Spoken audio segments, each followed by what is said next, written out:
that don't know me, I'm Kim de Laforest, and I have been a professional musician for about 23 years.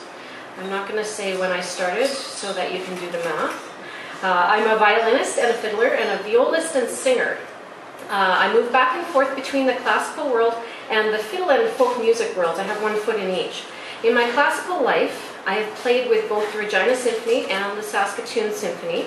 Smaller symphonies like the ones we have in Saskatchewan need these recording opportunities that CBC has provided over the years to create and support our national voice.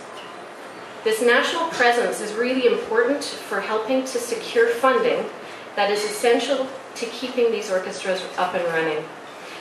These are not just orchestras that play formal classical shows on the big stage that many of you understand orchestras to be. The orchestra members are also school music teachers and private lesson teachers, university professors, adjudicators, clinicians, freelance musicians. And really, they are, I think, role models for much of the next musical generation. If we lose the funding to support these orchestras, we may lose many of these musicians and teachers to this city and province as well. I spend quite a bit of my time in the fiddle world too.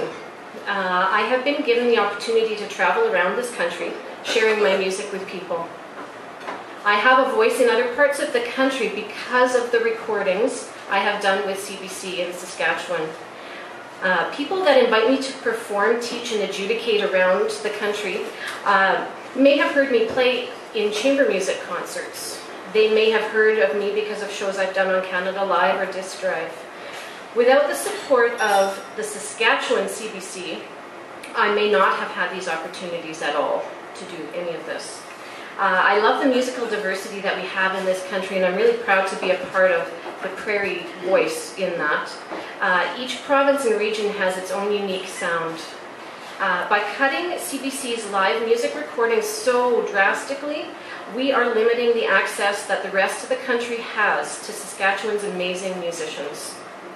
We live in a rich musical environment here in Saskatchewan, and it would be a huge shame for the rest of the country to miss out on what we have to offer. So thank you, Brenda, for inviting me, and thank you all for coming out to support this event.